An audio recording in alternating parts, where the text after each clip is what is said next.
but it's a great privilege to be here.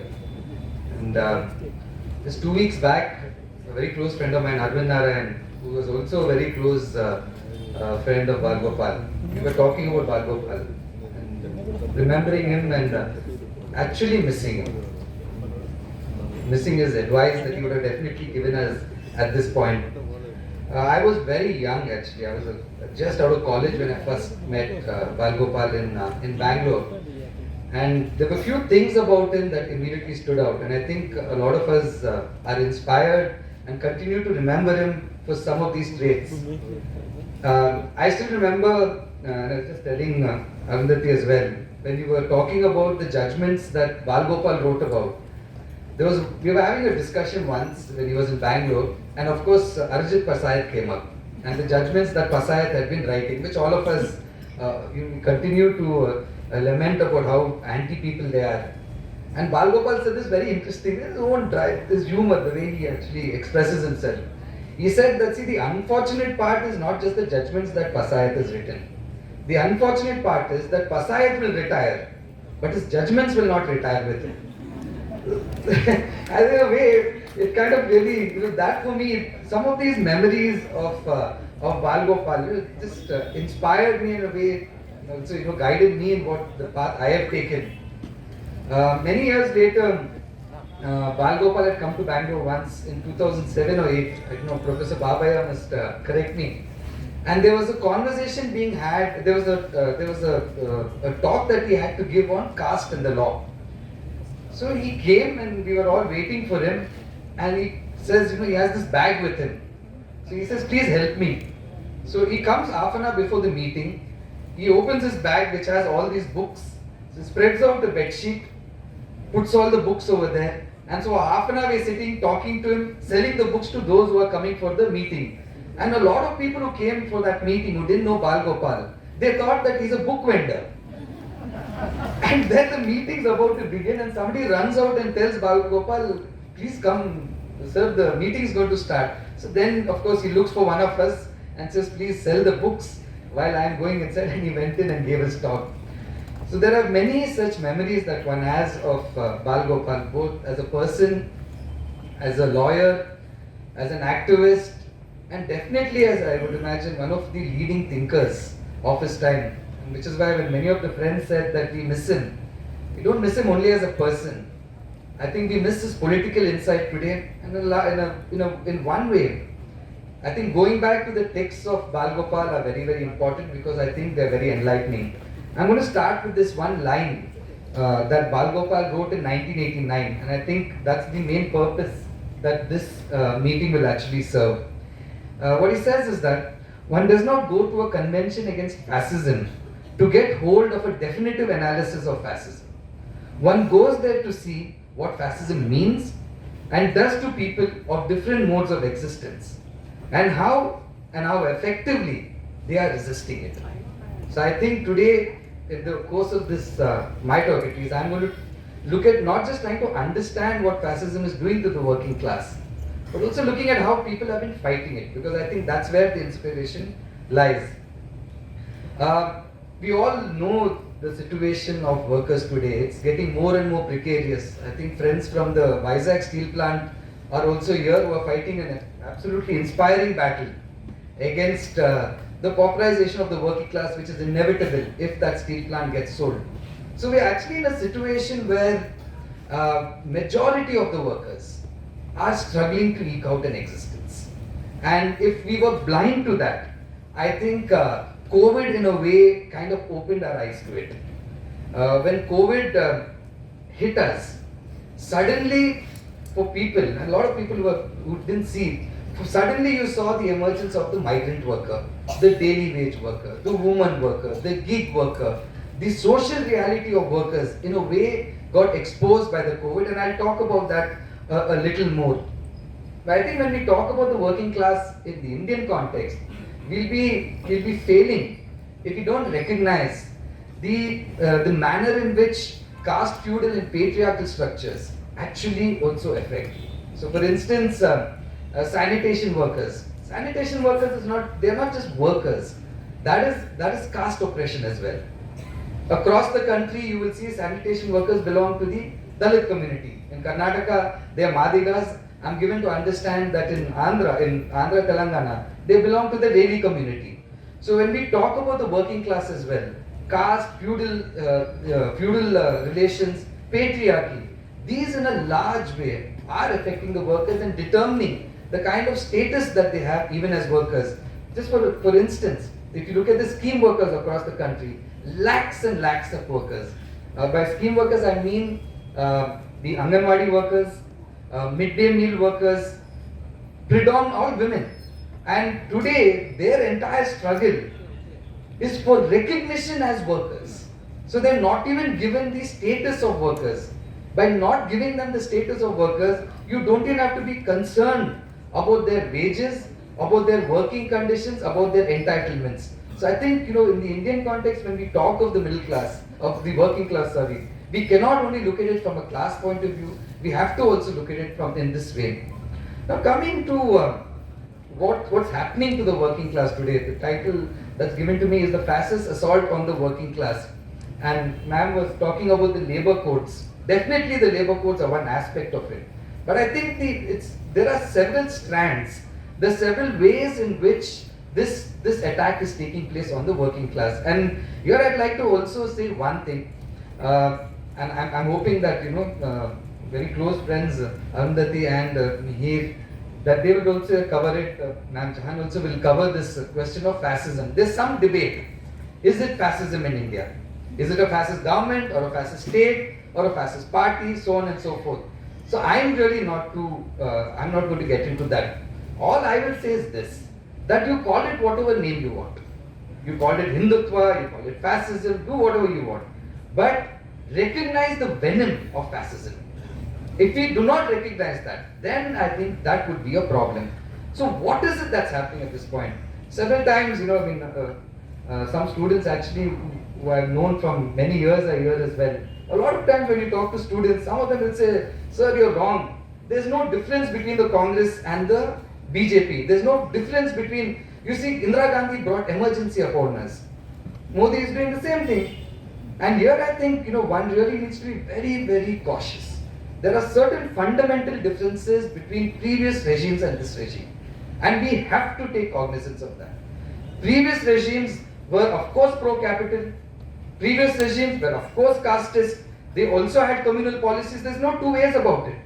But the previous regimes did not have an ideology which was Hindutva. That is a very, very core difference. Previous ideologies, of course, they also had disrespect for the constitution. It is not like the constitution was implemented in toto in the last 75 years. But the previous regimes, they did not want to dismantle the constitution completely. They did not want to replace this democracy with a Hindu Rashtra. These are fundamental differences. Previous regimes, they also, of course, you had 1984, the Sikh riots that happened, it's a shame, it's a blot on what's happened. But previous regimes did not have gundas, hooligans like the ABVP, VHP, Bajrang Dal, any number of names.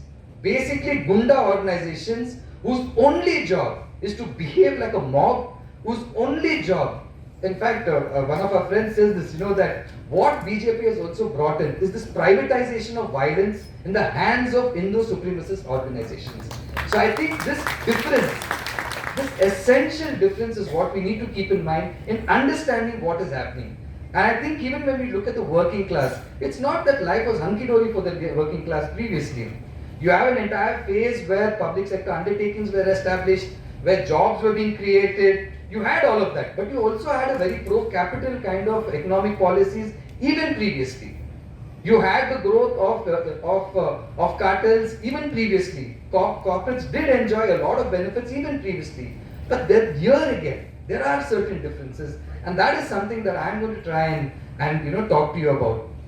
I think in the first instance is the policies of this government. Just I think a couple of days ago, there was this news that Mr. Adani has now entered into the beach sand mining business. And incredibly, Few days after he registers to company, which is now going to enter into beach sand mining, the Modi government has decided to lift the ban on mining of beach sand. It is to that extent that you have a kind of a collaboration that is happening over here. There's a long history to that, and I'm sure that many of you know about what the kind of relationship that Modi and Adani's enjoy. When the 2002 Gujarat genocide happened, for once, some of the capitalist houses in Gujarat actually spoke against it. They actually were disturbed by the kind of violence, the genocide that took place over there. One of the corporates who took it upon himself to protect Modi was Adani. The vision, the Gujarat that was held at that point in time, he put his full weight behind it. He put his full support into ensuring that Modi started gaining legitimacy. And that relationship from 2002 till now continues, and which is why now Adani has easily become one of the richest people, I think the second or third richest person in this country. But what is it that's enabling this in the world? Sorry, I have a problem with zeros. See, we are all zero people. They are the people that add the numbers before the zero. Now, what is it that's enabling this? What's enabling this is this neoliberal policy, which in a sense is creating this kind of a corporate raj on one hand and this crony capitalism on the other. And here I think we need to also understand Modi's approach to this. When I say Modi again, Modi is not a person so far as I am concerned. Modi is the front for the Sangh Parivar. He is a front for the RSS and what the RSS stands for. So there are two interesting things, that it's very difficult to listen to his speeches, of course. And really, I wouldn't recommend listening to his speeches. So once in a while, of course, you go back and you read what he has to say. So what Modi actually said when he came to power, he claimed that, see, this is going to be a government of the poor. If you remember 2014, Sabka Saath, Sabka Vikas, etc., etc., etc. But then, of course, we know what happened. Then next time, 2019, when he won his elections, there are two very interesting things that he said. The first thing that he said was that there are only two castes in India. He actually uses the word, do jati, in this country. One is the caste of the poor, and the other is the caste of those people who want to lift the poor out of poverty. This is his speech.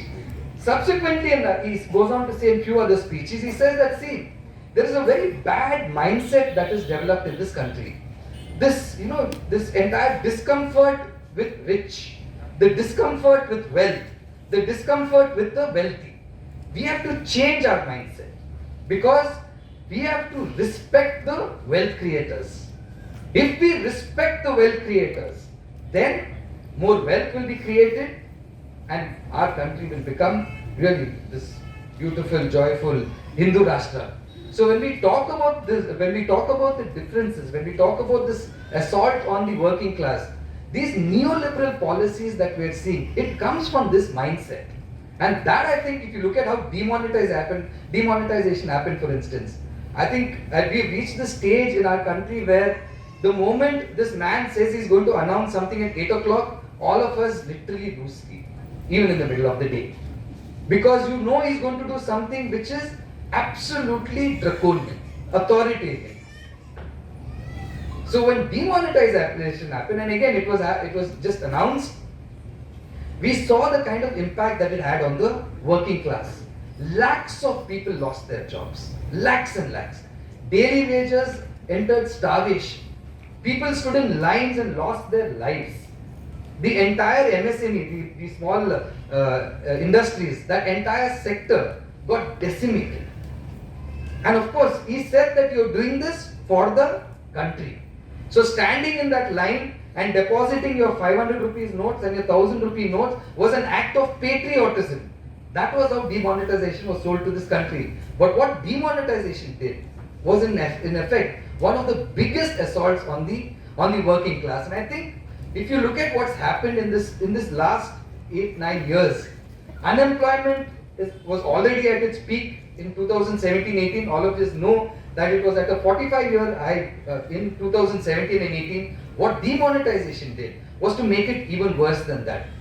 So the manner in which these policies are getting implemented, being formulated, in my opinion, This is what constitutes one of the biggest attacks on the working class, and that's how we need to see it. To the extent that you look at the kind of inequality that exists in our country, it's just incredible.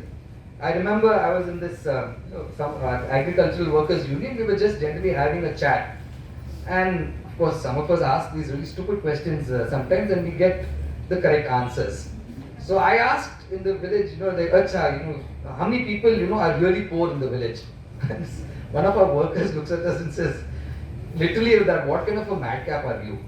You ask me how many rich people are there, I'll tell you. Because then you can count on your fingers. So inequality, if you really need to understand, I don't think we need to really look at figures and numbers exact. The experience, the everyday lives of people show that inequality is growing and growing manifestly.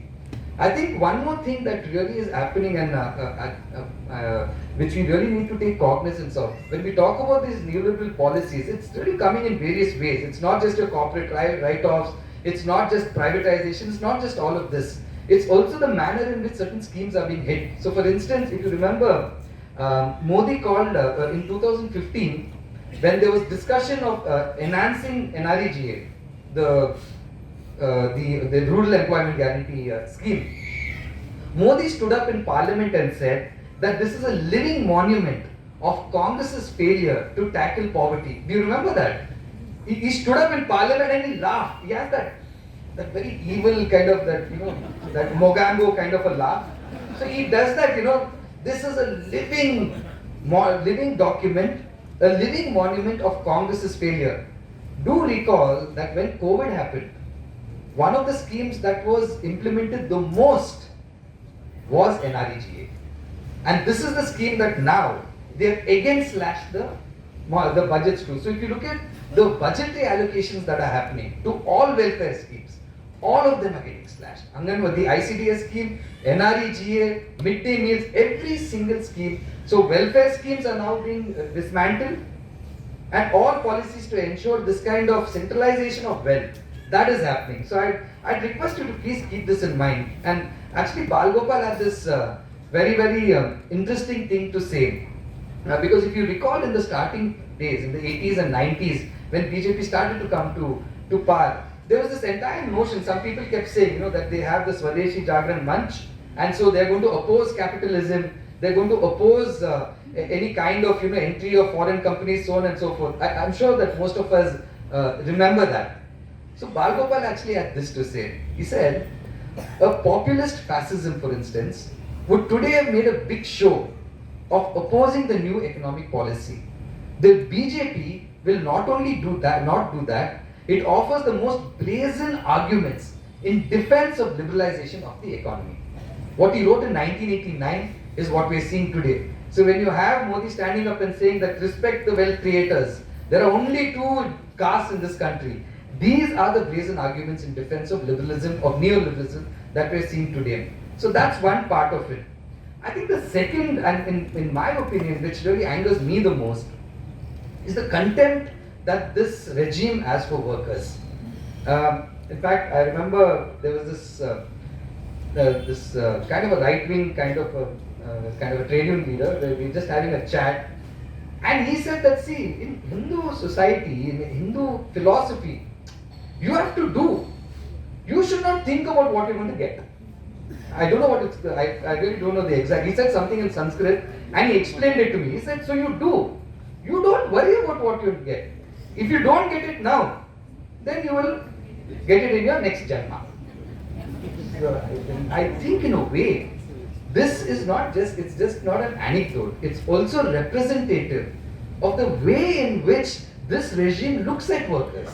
So this is a regime that does not want to guarantee jobs. It cannot even create jobs, but it will snatch jobs. It cannot even fix minimum wages, but it will also not guarantee you get that.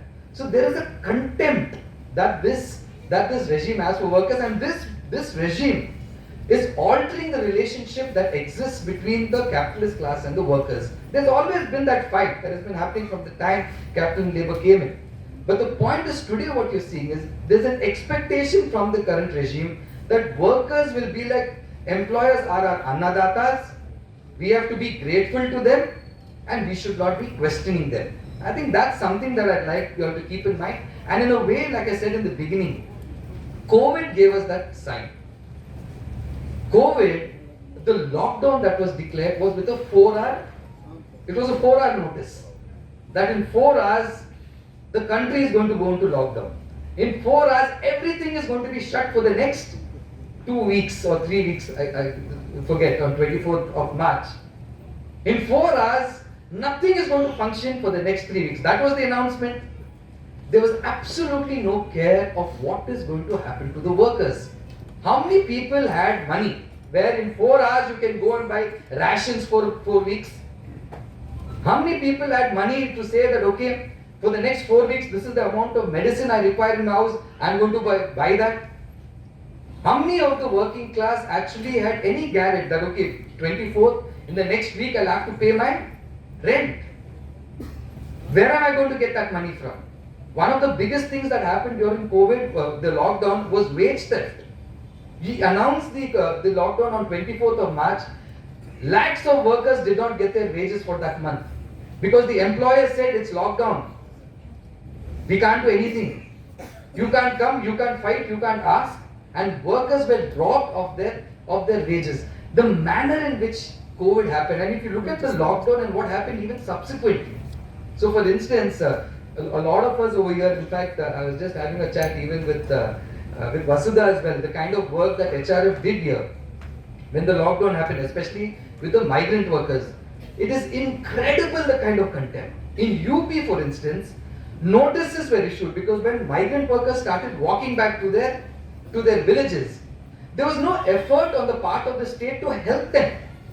What the state did, what the regime did at that point was they instructed them, put them in jail, prevent them from walking. In Uttar Pradesh, people were walking, so they would have for water. You'd go to and ask people, please give me some water, some food.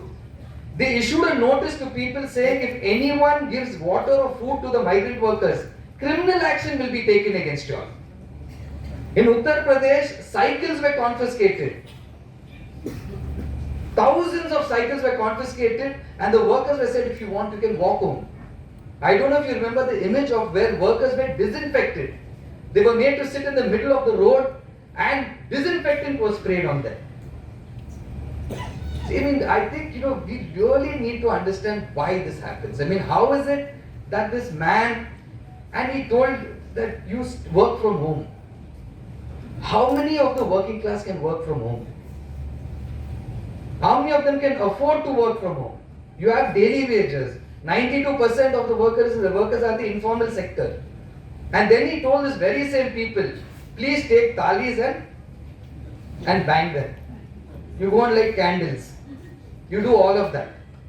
So this contempt, I think, in a big way, really came striking through in the lockdown for me. And the images of the workers walking down streets, walking from Karnataka, Tamil Nadu, from Andhra Pradesh, all the way to Bihar, Odisha, Jharkhand, and they actually walked. They went and gave an award to this girl who cycled thousands of kilometers back to Bihar. That's how they transformed that. So I would imagine, this contempt that this regime has for the workers, that is something that is unmistakable. The second thing that I think is happening, and it's growing now, is the criminalization of the working class. The struggles of the working class are being criminalized. Many of you will remember, and I think Mihir knows most about this, is in Bombay, there was this very big struggle of contract workers in Reliance Energy Limited. The struggle was against contractualization, demanding permanent, better wages, so on and so forth. They were the main leaders, 5 of them, all Dalit leaders. They were all arrested and charged under UAPA. Initially, the allegation was that you all are responsible for Bhima Koregaon violence. Subsequently, it changed to that you all are members of the CPI Maoist party. And when these workers applied for bail in court, they were in jail for 3 years. One of the objections that was filed, in the objections, the government says that you all said Lal Salam. You all said Lal Salam. Why do you all say Lal Salam? It also said that you all tried to strike and close the factory. Strike money, obviously you're going to close the factory. This shows who you all are. Now, is this going to happen across the country again? If you fight, if you raise your voice, are you going to be charged under UAPA? We all know what has happened in Precall, Maruti, etc., where workers are languishing in jail even today. And I think, in a way, for me, one thing that really affected me a lot was, if you remember during COVID, migrant workers protested in various places. And what was the protest? The protest was that we are dying of hunger, we don't have food, we want food. Some of them protested that, see, we are here, we want to go back to our hometowns. They weren't asking for anything beyond that. In Surat, for instance, when migrant workers took to the streets in lockdown, they were tear gassed, lathi charged, arrested, and sent to jail.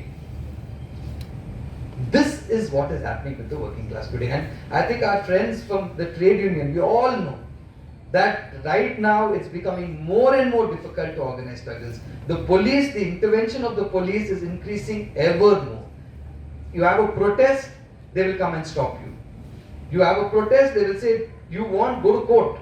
Why do you have to come and sit outside the factory gates? So this criminalizing of working class struggles, that is one essential element of this assault. I think the third thing that is happening, and which ma'am was also referring to, is the dismantling of the labor law regimes. Now again, like I said, it's not that these laws were being implemented in toto, but there is a history to it. So if you look at, say, for instance, the Industrial Disputes Act, 1947, the struggles of the working class to ensure that law was passed. The Trade Unions Act, 1926, the right to organize yourself.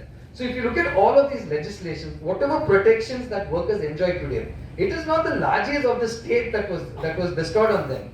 It was the blood and sweat of the working class, their struggles, that compelled those governments to pass those laws. And those are the laws that we are talking about. Now what has happened since those laws? So previous regimes, they won't implement that law to that extent. They'll ensure that, okay, it's there, we'll try to implement. That was the kind of approach that they had. And in fact, one of the things that has happened is that they found a very able ally in the courts. So if you look at various judgments of the courts on labor issues, where they have diluted labor laws, where they have diluted the rights of the workers, that was what was happening previously. Now what you have is a complete dismantling of the labor law regime. Even before the courts came, the courts are all now. Before the courts, when the lockdown was happening, on 5th of May 2020, the Labour Ministry issued a letter to all the state governments, to the secretaries of the chief ministers, in which they said that all state governments are requested to please make the following changes in your laws, in all your labor laws, because COVID has happened, lockdown has happened, economy is in a bad way, so you have to now limit the rights of the workers. So they asked for increasing the threshold level of various laws. They also asked for working hours to be increased from 8 hours to 12 hours. There's a letter, and I'll actually circulate that letter, which we got with great difficulty. This happened in May 2020. And of course, this Naomi Klein, in a book, Shock Doctrine, where she explains this very beautifully. That if you look at most of these kinds of regimes, this kind of very authoritarian kind of, fascist kind of regimes, they always use disasters as a time to push through whatever reform they want. There's some term that this man uses in Hindi, Afsar something. Aapda mein Afsar. Aapda mein Afsar or something like that. That there is opportunity in a disaster. So they used it. They used the disaster to push through these kind of changes. And of course, thereafter what has happened is that the labor codes have been passed. The labor codes have been passed, but the labor codes are not yet in force. For it to be enforced, they have to issue notifications, which they have not done. And I think in a big way, the struggles of the trade unions, the all India strikes that have happened over the past 5 years, that has been very instrumental in forcing them to stop. But they passed the laws very undemocratically in Parliament. What are these laws going to do? These laws are basically, one, the threshold level is going to increase, which means that most workers are going to be taken out of the protection of labor law. The law itself is not going to applied to you. Secondly, right to organize is going to be affected. So in one of the law codes, they have this thing that the registrar of trade unions can cancel the registration of a trade union if it does anything beyond, if it does anything contrary to its bylaws. How can the state arrogate for itself that power? If a union does anything contrary to its bylaws, it's for the trade union members to take action. But now this right has been arrogated. A trade union registration itself can be removed. Right to strike has been hit. Right to strike, which is fundamental for workers. Here it says you have to give notice before you can go on strike. And of course, if you give notice and conciliation happens, then you cannot strike. So basically you give notice, Labour Department will initiate conciliation, and what will happen to you? You cannot strike at all. Wages are going to be hit. The rights of women are going to be hit. In every which way, what we are at least saying is that these codes are going to reduce workers to literally slaves. And that is the challenge that we have before us. And this, in a way, is one of the biggest kind of attacks on the working class. The next part that I really want to talk about, and this I think is something that is very disturbing and very difficult to acknowledge, but we have to acknowledge that there is also the fact that a section of the working class has bought into the Hindutva ideology. It's not that workers were not communal before. Workers were communal before. If you look back in history and you think about, especially after Jallianwala Bagh, what happened, where the British really pushed their communal agenda, and you had a series of riots that happened in the 1920s, 20s and 30s. But you also had a large number of strikes that happened. So to some extent, this class consciousness was able to subdue this communal consciousness. But now what we are finding is that, and this is something, any trade union activist over here, you will share this concern of mine, because when you have conversations with workers outside of a protest, you go into the area, you're just chilling, you're just, sitting and talking about, and then you'll find, the other day, one of the areas we went, there's this Akhanda Bharat. You've seen the Akhanda Bharat map? It's, I think, from Afghanistan up to Thailand, everyone is there in that. So this Akhanda Bharat map was on one of our workers' doors. And we had to go meet him because his wife was unwell and we couldn't meet. So anyway, we went and we were having chai, and I missed this. So I'm coming out, I saw Akhanda Bharat map. And this is a very good activist. Very good activist. So we said, okay, now we can have another chai. So we go back inside and we asked him, what is this? So he said, no, this is Bharat. I said, but this is Pakistan, Afghanistan. No. Bharat used to be like this before. So now we have to bring it to that shape again.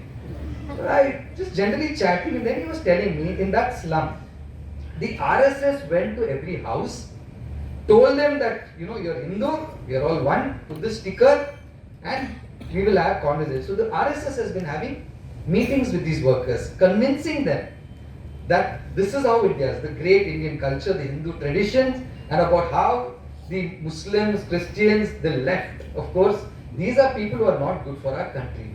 And see, there are several other things that are happening that has created this kind of a consensus, this consent even for Hindutva in the working class. And I'm only saying this because if we don't acknowledge it, we are not going to address it. And they have done it in a very, very sustained way. Ma'am was saying, the entire Hindutva ideology, it has a long history in this country. It's uninterrupted, it's sustained, and it is deliberate. There's been an entire effort to create a kind of consensus around that. And along with that, at least among the working class, what we have found is that the BMS, the Bharatiya Mazdoor Sangh, which is RSS's trade union formed in 1955, they are playing an extremely crucial role. So if you read their approach to the working class struggles, it's incredible. So they say that we are completely against the conflict. There cannot be conflict. We can never promote conflict between the workers and the employers, because this is all one big family. So the industrial family, they call it the industrial family. And since we are all in this industrial family together, we need to work together. And ultimately the employer and us, we all have only one aim, which is to build Hindustan. So the workers should not fight against the managements. And most of you know this, BMS is probably the biggest trade union in the country today. If you look at the struggles that has been had in the last 5 years, where all central trade unions have been opposing the labor codes, BMS has actively, not only have they not participated in these protests, they have actually gone and mobilized people to say that the labor codes are extremely essential for the country. Of course, they say that some things have to be changed here and there, but the labor codes as they stand, at least in general, they are very, very accepting of this. I think what's happening is that now it's gone to a situation where a lot of people who are friends of mine, very close friends of mine, who I have conversations with, and they keep saying that see the RSS and BJP, BMS, they're trying to mislead the workers. Saying that's stupidity. They are trying to lead the workers. They are trying to lead the workers into the direction that they want, to believe the particular ideology that they have. So this is not a thing of people being confused and some kind of confusion. It's not confusion that's being created. It's an ideological consensus that is being created. And unless we contest that, we're not going to be able to defeat them. So by this now, what we have, I think, is a really serious kind of a situation before us.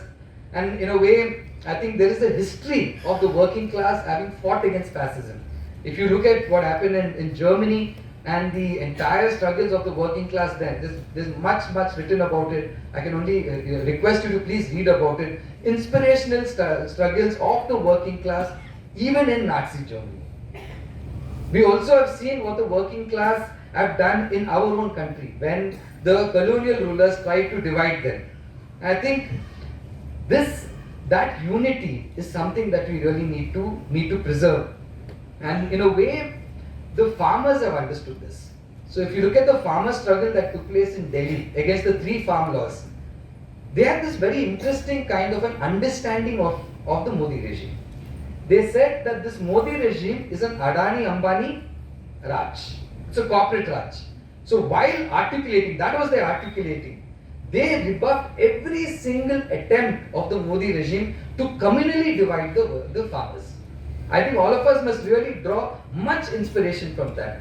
And I think what the farmers did was they recognized what Babasaheb Ambedkar said many years ago, that the biggest calamity that can fall upon this country is Hindu-Rashtra. He said that, I forget about it, I think it was in India and Partition. It's in that book that he had written this.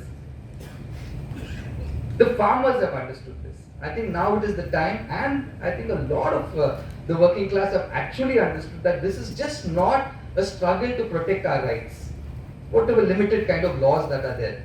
This is a struggle to protect, this is a struggle for the idea of India. It's a battle for the idea of India. It's a struggle, it is a battle to preserve democracy in this country. And it is only in doing that we can protect our rights. And which is why you will find now in numerous struggles, workers are actually not falling for the trap of economism. That is, my wages have to go, I have to get some bonus. They are going way beyond that. I just want to tell you a few stories and then I'll end. It gets it's very bleak. It generally gets too bleak and we feel like, oh really, what do we do? I think we can do, there's lots happening, there's much more we can do, and I think we need to just go at it, because this is not irresistible fascism. This is a fascism can be destroyed, can be lifted and thrown out hook, line and sinker. I have absolutely no doubt about that. So one of the struggles that I really want to share with you, where you move outside of economism, is the sanitation worker struggle that we have been involved in. I'm only sharing, it's not that because I'm involved in it, I want to share it with you, it's also because I've been deeply inspired by these struggles. So the sanitation workers, like I said, it's basically triple oppression. It's class oppression, it's caste oppression, and it's gender oppression.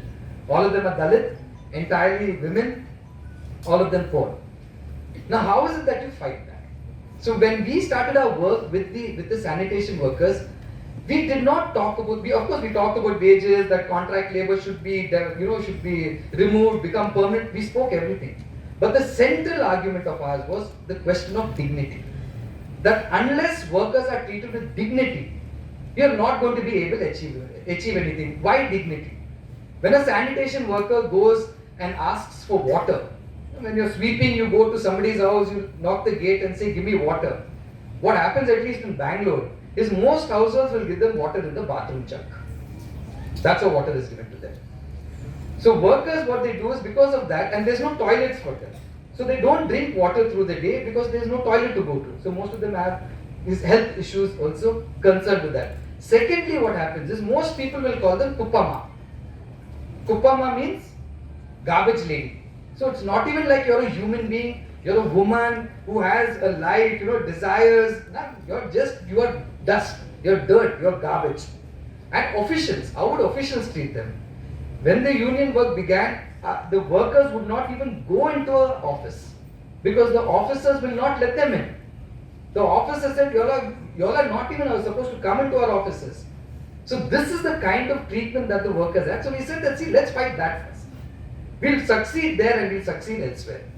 So over a period of time, the struggles of these workers to secure dignity for themselves, not as some kind of, not in a begging fashion, but as a matter of right. That I think has been absolutely inspirational. So how that has happened is, the workers now question patriarchy, the workers are questioning caste, and the workers are also questioning this class oppression. So now among that entire set of workers, there is absolutely no chance of a RSS BJP being able to succeed. They've tried, but they cannot succeed. Because these workers then will tell you, Baba Sahib Ambedkar said that Hindu Rashtra is not good. That your people, for your caste is most important. For your, a woman must only be under the foot of a man. We don't believe in that ideology. Our ideology is an emancipatory ideology. So I think the struggles of the working class, moving beyond economism, fighting against for annihilation of caste, fighting against patriarchy, those are the struggles now that the working class has to engage in. I'm not getting into a prescriptive that let's fight privatization. Those are given. Fight against contract labor, fight against privatization of PSUs, of course. But what is the idea? What is our approach going to be? How are we going to fight those battles? If we are going to fight those battles only as economic battles, then we are going to fail. Unless we fight those battles, because class is just not an economic question, it's a social question. If it's a social question, then the working class struggles have to take up these as part of that struggle, which is annihilation of caste, which is against fighting patriarchy. I think that is one of the most important things that we can keep over here. And I mean, I'm going to go back to this thing that Bhagat Singh actually wrote. In 1928, Bhagat Singh wrote this very interesting essay called Communalism and Its Solutions.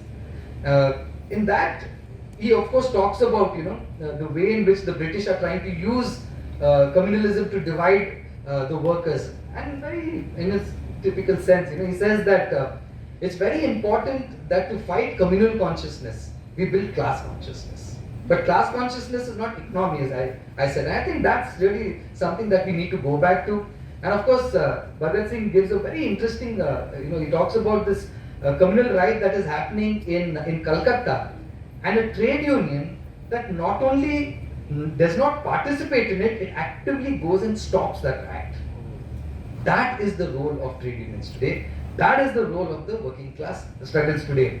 I'd like to end with something that Balagopal said, because I was just having a chat with Professor Babaya, very, very, again, somebody who I'm deeply inspired by. But I think sometimes he sees that things are too bad. What Balagopal said is this: the only hope is that the resistance that the people have been expressing time and again, and their capacity for not only uncontrolled outbursts but also disciplined and organized protest. It would be cheating oneself to believe that the resistance is strong enough to overcome the fascist onslaught, but then it is only by courageously facing the onslaught that resistance can strengthen itself. I think that is the way forward for us. We are fighting, we will keep fighting, and it's only through those fights that we are going to be able to defeat these fascist forces. Inqilab Zindabad, Jai Hind, Last